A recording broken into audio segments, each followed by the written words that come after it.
தேயிலை தோட்ட தொழிலாளர்களுக்கு மறுவாழ்வை ஏற்படுத்திய அரசு திராவிட மாடல் அரசு என ராசா எம்பி பெருமிதம் தெரிவித்துள்ளார். தமிழ்நாடு அரசு தேயிலை தோட்ட கழகம் சார்பில் 3 விதங்களில் புதிய தேயிலை தூள் அறிமுகம் செய்யும் விழா குன்னூரில் உள்ள டான்டி அலுவலகத்தில் நடைபெற்றது. இதில் நீலகிரி நாடாளுமன்ற உறுப்பினர் ராசா, தமிழ்நாடு அரசு கொறடா ராமச்சந்திரன் ஆகியோர் கலந்து கொண்டு புதிய தேயிலை தூளை அறிமுகம் செய்தனர்.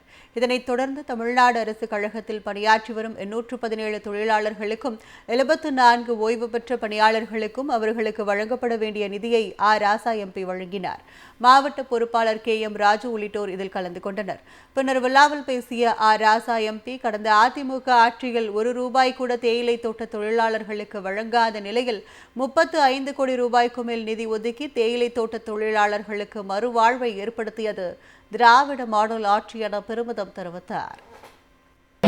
ஓய்வு பெற்ற தொழிலாளர்கள் மற்றும் ஊழியர்களுக்கு கடந்த ஏப்ரல் 2022 முதல் வழங்கப்பட வேண்டிய ஓய்வு கால பணப்பலன்களை இப்போது 35.42 கோடி ரூபாயை வழங்கி அதிலே 817 தொழிலாளர்கள், 74 ஓய்வு பெற்ற பணியாளர்கள், 3677 தொழிலாளர்களுக்கு நிலுவையில் உள்ள விடுப்பு ஊதிய தொகை, 1353 தொழிலாளர்களுக்கு மருத்துவ விடுப்பு ஊதியம், இவற்றையெல்லாம் சேர்த்து இன்றைய தினம் இந்த 35 கோடி 85 கோடி ரூபாயை நம்முடைய மாண்புமிகு முதலமைச்சர் வழங்கியிருக்கிறார்கள்.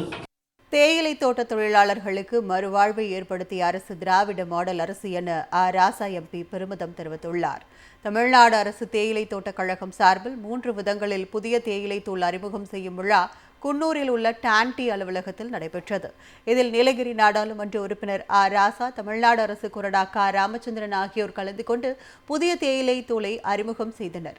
இதனைத் தொடர்ந்து தமிழ்நாடு அரசு கழகத்தில் பணியாற்றி வரும் 817 தொழிலாளர்களுக்கும் 74 ஓய்வு பெற்ற பணியாளர்களுக்கும் அவர்களுக்கு வழங்கப்பட வேண்டிய நிதியை ராசா எம்பி வழங்கினார். மாவட்ட பொறுப்பாளர் KM ராஜு உள்ளிட்டோர் இதில் கலந்து கொண்டனர்.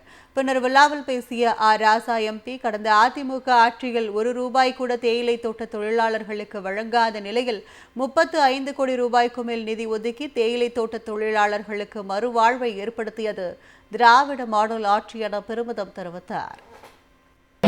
ஓய்வு பெற்ற தொழிலாளர்கள் மற்றும் ஊழியர்களுக்கு கடந்த ஏப்ரல் 2022 முதல் வழங்கப்பட வேண்டிய ஓய்வு கால பணப்பலன்களை இப்போது 35.42 கோடி ரூபாயை வழங்கி அதிலே 817 தொழிலாளர்கள், 74 ஓய்வு பெற்ற பணியாளர்கள், 3677 தொழிலாளர்களுக்கு நிலுவையில் உள்ள விடுப்பு ஊதிய தொகை, 1353 தொழிலாளர்களுக்கு மருத்துவ விடுப்பு ஊதியம், இவற்றையெல்லாம் சேர்த்து இன்றைய தினம் இந்த 35 கோடி 85 கோடி ரூபாயை நம்முடைய மாண்புமிகு முதலமைச்சர் வழங்கியிருக்கிறார்கள்.